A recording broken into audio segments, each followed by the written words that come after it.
नमस्कार. आज आपण स्वप्न संघर्ष या चॅनलवर संत ज्ञानेश्वर माऊलींची तेजस्वी जीवन कथा ऐकणार आहोत.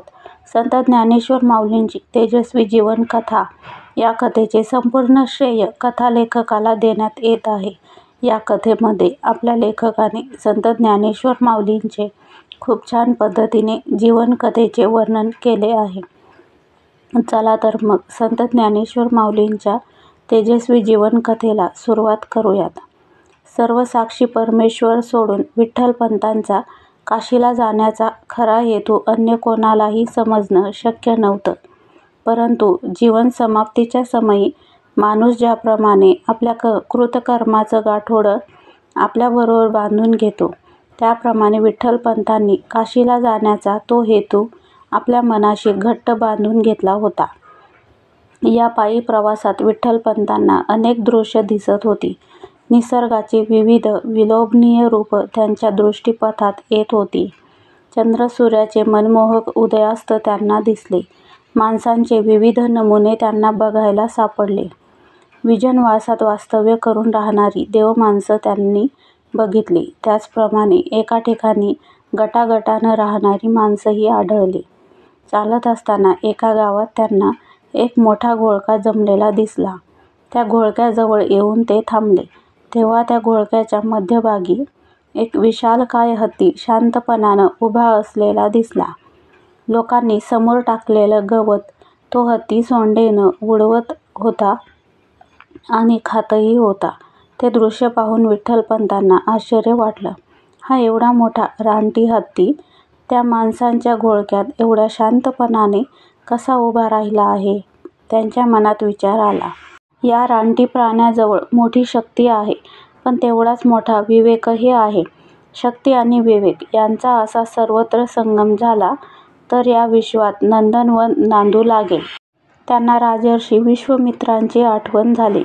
विश्वामित्रांजवळ मोठी राजशक्ती होती, पण विवेकाची वार्ताही त्यांच्या गावी नव्हती.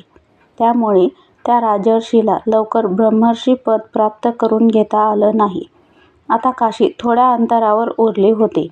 विठ्ठलपंतांच्या मनातून तो विठ्ठलाचा दृष्टांत गळून पडला होता आणि काशीला येण्याचा गुप्त हेतू मनाच्या पृष्ठभागावर आला होता. प्रातःकाळच्या पहिल्या प्रहरी जेव्हा सूर्यदेवाची सोनेरी किरणं काशीनाथ मंदिराच्या कळसावर चमकू लागली, तेव्हा विठ्ठलपंतांनी काशीत प्रवेश केला. वातावरण घंटानादानं घुमत होतं. गंगामाईवर सूर्यकिरणांचा वर्षाव होत होता. ते वाहतं सोनेरी जल चमचमत होतं. त्या सोनेरी जलात स्नान करणाऱ्या शेकडो भाविकांची कायाही सोनेरी बनल्यासारखी दिसत होती.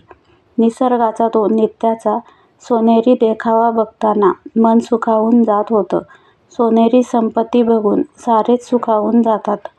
नेमकं कुठं जायचं हे विठ्ठलपंतांना प्रथम समजेना, पण इथे येण्याचा मनीचा हेतू समजून ते एकदम दचकले.